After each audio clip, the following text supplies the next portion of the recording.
Hello everyone, my name's Zoe.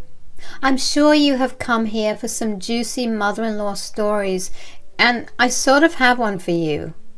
I'll give you a warning that my story does have a tragic side as well. But don't worry, justice was served and my evil mother-in-law, Nessa, did get her karma in the end. To start my story, I must mention that I met my husband Logan in college. We were both studying abroad and I had no idea how horrible his mom truly was. From what I had heard from Logan, I only had admiration for the woman. Nessa was a single mom to Logan since his dad died when he was a teenager. It was a rather tragic situation. While coming home from a dad-son trip, their car crashed and only Logan survived it. His father was alive for a very short while and passed away 2 days after the incident. Logan had moderate physical wounds, but his mental trauma was something that just wouldn't go away. Logan had always talked about how he was grateful to have his mom step in and take care of him. Nessa was a fighter and raised a fine young man, so I only had positive thoughts about Nessa until I actually met her. This is how our first meeting went. Nessa, I'm so happy to meet you. I was actually looking forward to getting to know you because of the stories Logan told me. You truly are a remarkable woman. That I am, Zoe. I'm glad you could see that early on. I'm not someone to be messed with. I did have to suffer a lot raising Logan alone. Yes, you have truly raised a fine young man. Logan has landed such a great job and is so good at taking care of others. He loves you a lot, you know. He has achieved so much to make you happy. I hope you're proud of him. Why should I be proud of him? Logan has only done the bare minimum. I deserve that after losing my husband due to his stupidity. I swear Logan had gone rock beside me. I was seriously taken aback by Nessa's words as well. I had no idea how to react to that. What Nessa said was nothing short of mean and horrible. I said, "What do you mean, Nessa? It's very unfortunate that your husband died in an accident, but what does Logan have to do with it?" "Oh, well, he had everything to do with it.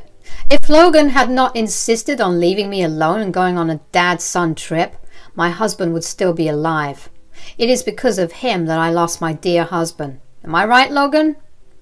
"Yes, you're right, Mom. I really shouldn't have insisted on that trip. I'm sorry, Mom." Did you see that, Zoe? Even Logan accepts his mistake. That is one of the reasons why he is so close to me. I am his responsibility now. Let me warn you, Zoe. Logan will always put me before you. He will always remember his duty to me. Guys, the dinner was an eye-opener for me. I sat there in shock while Logan kept his head down and just took the blame for his father's death. Nessa had a gala time blaming him and reminding him how she should always be his priority. I stayed with Nessa for 2 days and what I heard broke my heart. Nessa actively blamed Logan and has been doing it his entire life. That way she kept him under her thumb and made him fund her life. It was just bizarre and I felt bad for Logan. One night I sat him down and tried to make him understand how wrong Nessa was. I said, "Logan, you shouldn't listen to your mother. She's just trying to control you by shifting the blame for the accident on you. This is not okay." "Zoe, Mom's right. In a way, I am responsible for Dad's passing. I've already accepted it. You don't have to feel sorry for me." "Logan, you are crazy. You need to seriously get some distance from your mom and analyze her ways. She's emotionally manipulating you and taking advantage of you." "Look, Zoe, even if you're right, what can I do? I need to take care of her. She's the only one I have left. Before my dad died, I had promised him that I would do everything to help my mom. I can't back down on that promise. It's true that I took Dad away from her. I want to make up for that mistake. It's my duty." I tried my best to make Logan understand what a snake his mom was. But he would never listen to me. Nessa made good use of his fresh trauma and manipulated him into thinking that he owed Nessa everything in his life. Nessa was taking full advantage of that. My good opinion about her was already in shambles and I started to hate her. Nessa wasn't stupid. She knew that I would try to make Logan see the truth about her, so she constantly created trouble between me and Logan. Despite everything, I married Logan because he was an amazing man. I knew that his love for me was true. I also knew that I couldn't just walk away from him knowing how vulnerable he was. We got married, and soon Logan purchased an expensive mansion for us. Guess who showed up right after we moved in? Yes, it was Nessa. One day she just showed up with her stuff and declared that she would stay with us. Why, you may ask? Of course, because she deserves it for losing her husband due to Logan's fault. I swear, even typing this out makes me want to knock her out. You could only imagine my anger when she sat in front of me and berated Logan for not inviting her sooner. Logan, of course, gave in and allowed her to stay. He was already shouldering her expenses and paying her rent, so it was nothing new for her. But it turned out to be a nightmare for me. Nessa made my life a living hell. She started to manipulate Logan into thinking that I was a gold digger who didn't want him to take care of her. Yes, I didn't want Logan to shoulder all of Nessa's expenses because she was a toxic manipulator and abuser.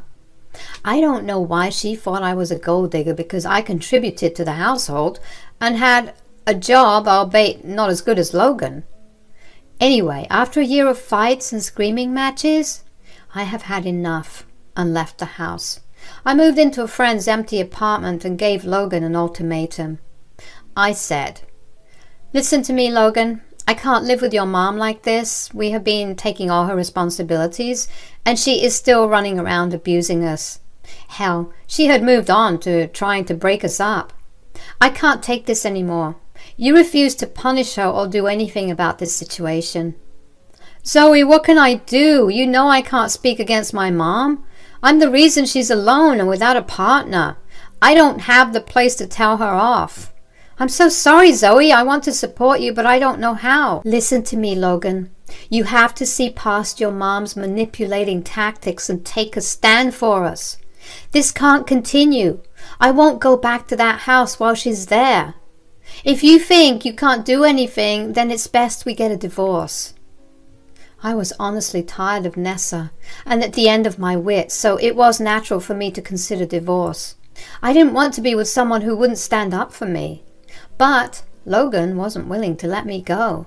He immediately panicked and started to beg. He said, "Zoe, I can't evict my mom from the house. I promised my father that I'd take care of her.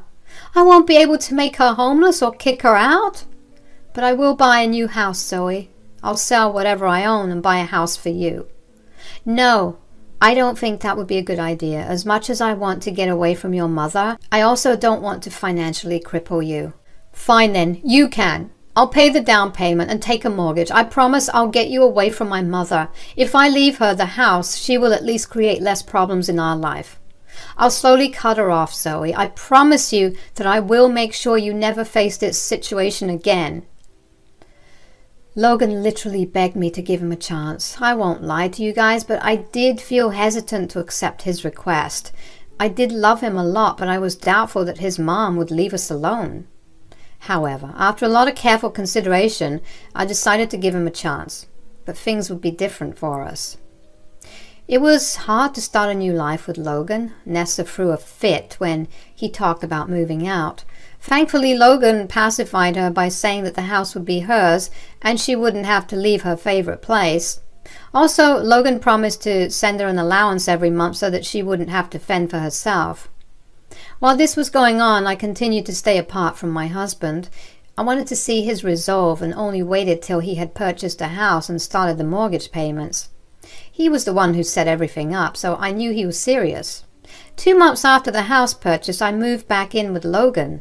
Nessa threw a fit and tried to cause problems. She stormed into our new house and said, "Why the hell is that witch back with you, Logan?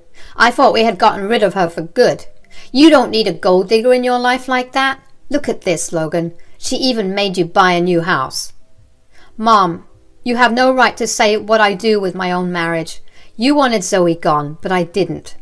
We have decided to mend our relationship and marriage. You should be happy for us." "Why the hell would I be happy, Logan? First, Zoe tried to kick me out of your house, and now she made you buy her a new house. She's just proving me right in thinking that she is a gold digger. Why would you still want that in your life? Mom, I love Zoe. Buying a new place was solely my decision. Zoe had nothing to do with it. You are not a saint either, Mom. You did create a host of problems for Zoe, too. So far, I have never stood up against you, but you are taking things too far. Don't make me regret supporting you, Mom. My dear mother-in-law turned pale when Logan talked to her like that. She had never expected Logan to stand up for me like that. I know that to most people it is nothing remarkable, but to me it was. I knew how much mental strength it took Logan to stand up to his mom. Nessa, of course, cried and lamented about how he was treating her very cruelly. It was a complete drama, and I wisely kept my mouth shut. I didn't want to interfere and somehow give Nessa the chance to make me the bad guy again. Plus, I didn't even have to say anything. Logan continued to covertly threaten Nessa about cutting off her monthly allowance if she continued to cause problems. That shut her up eventually, but Nessa's words also gave me some food for thought. When Nessa was gone, Logan started to apologize to me again for his mom's words. He was worried that I would bolt after this small incident. He was really caught between a rock and a hard place. It honestly made me feel very sad for him. It was then that I decided that we needed some more changes. I said, Logan, I really appreciate how you stood up for me today. I know it's not enough and a little late, but I appreciate it anyway. I will do that again if Mom tries to create problems, Zoe. Please don't leave me again. I swear I will make things right. Logan, I'm not leaving for now.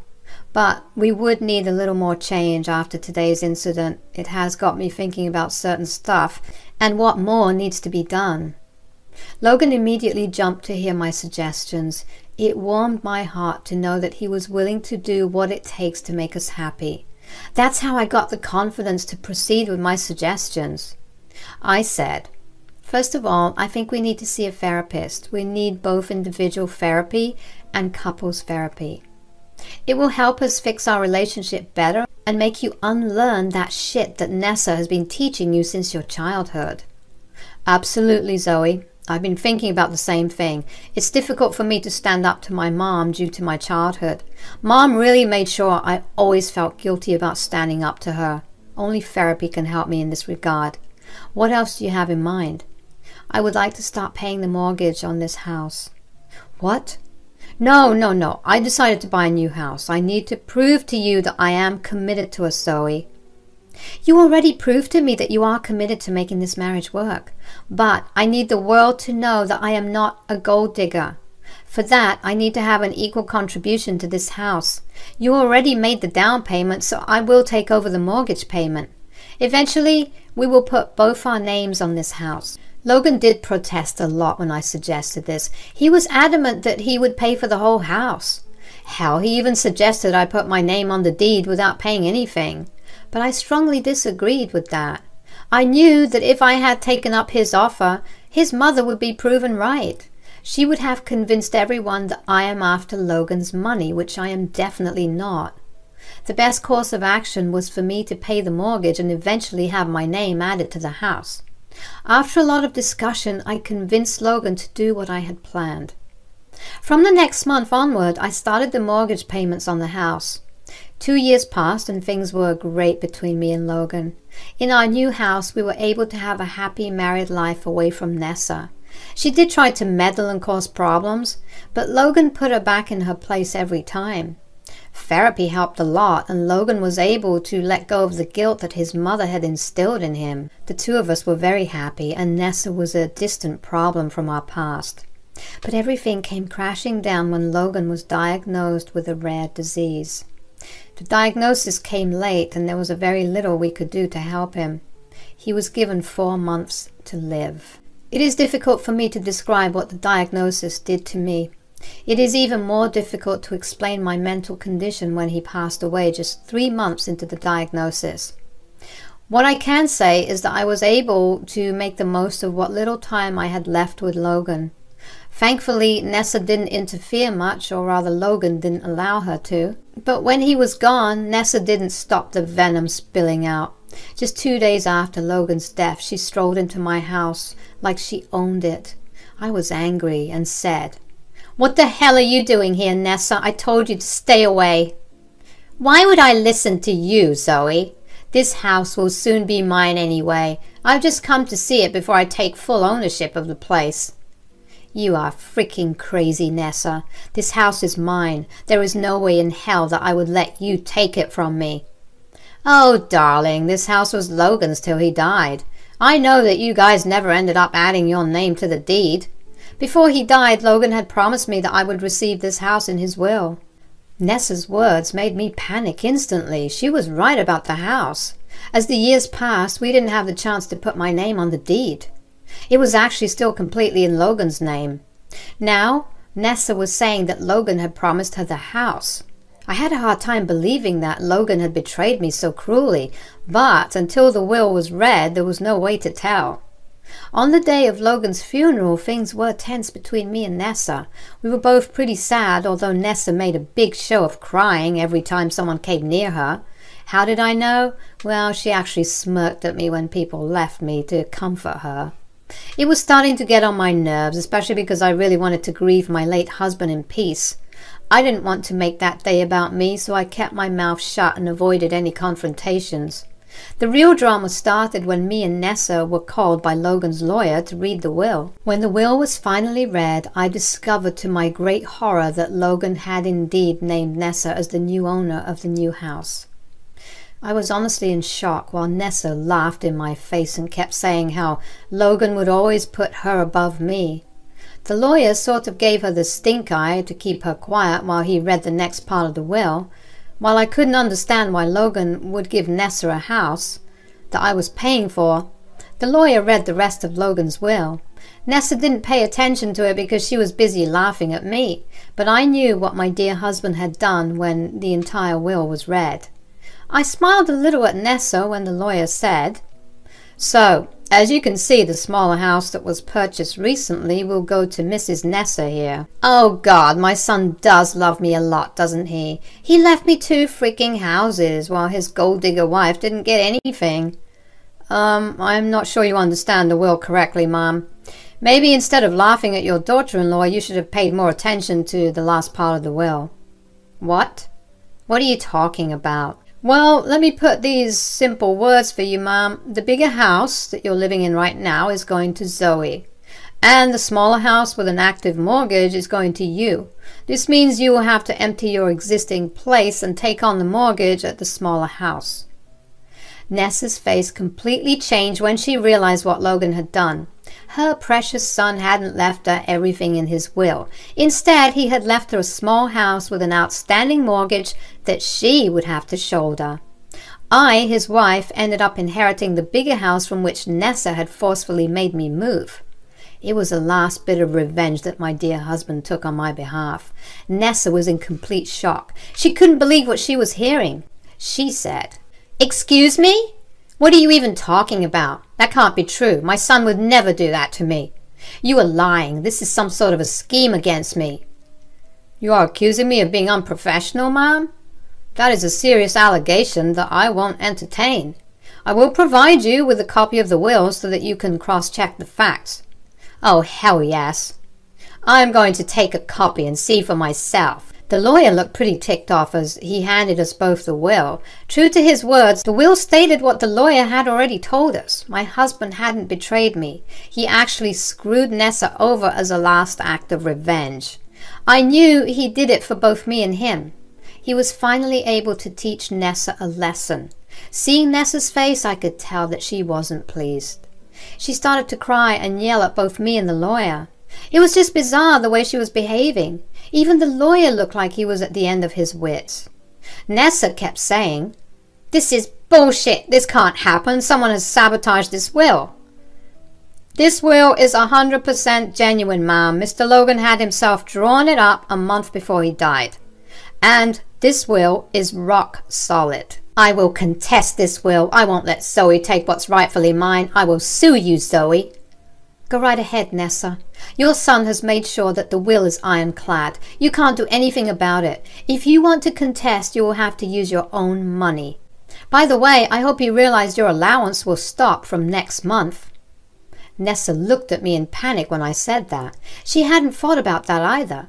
She was so used to having Logan take care of her that she didn't even plan what would happen when he wasn't around. I guess she had really thought that Logan would leave her everything in his will. So my little warning sparked some doubts in her. She said, No, that can't be possible. I'm entitled to an allowance, right? I didn't think so, ma'am. Since there is no clause about an allowance, it means you are not entitled to any. Besides, the will clearly says that all monetary possessions of my late client will go to his wife, so any allowance you get will depend on your daughter-in-law. If you think I will give you any money, you need to think again, Nessa. That will never happen, so don't even bother asking me. No, this can't be happening. Nessa sank to the floor, crying like a banshee. The lawyer and I ignored her to carry on our own conversation. She remained on the floor crying and cursing me out while I casually strolled out of the funeral home after I was done. Nessa had her karma served to her, and it was now time to face the music. As the days passed, Nessa desperately tried to go against the will. She spent the last bits of her money trying to find a lawyer who would contest the will. Well, to no one's surprise, everyone refused. While she was busy doing this, I had served her an eviction notice. The house she lived in was mine now anyway. As the month was up, she tried to beg me to let her stay there. She even tried to use her crocodile tears to make me give her money. I closed the door on her face, of course. I was living with a friend and moved into the big house when Nessa was forced to move out. She moved into the small house and was stuck paying the mortgage. Since she had no money of her own and no job, she had to ultimately sell the house. The sale needed to be quick, so Nessa lost out on a lot of money. Not to mention the fact that the house wasn't even paid off completely. All in all, she only got enough money to support her for a year. I was there in my new house watching her every move. I saw her destruction with my own eyes. My stupid mother-in-law didn't even last a year with that money. Her terrible financial decisions made her homeless and penniless well within 8 months. Nessa did come back to beg me for help again. She tried to emotionally manipulate me by saying that her son would have wanted me to help her. I laughed in her face and told her her son already made his intentions clear. She didn't like that one bit. This time she couldn't even form a retort because she was down on her luck. Karma is truly an amazing thing. I saw her last week when I was out grocery shopping. She works at the cash counter now. She pretended not to know me. It was well and good with me. I didn't even feel sorry for her. I heard she's renting a place with 5 people now. All I can say is that she deserves it. As for me, I'm content being single in a big house and with the beautiful memories of my husband.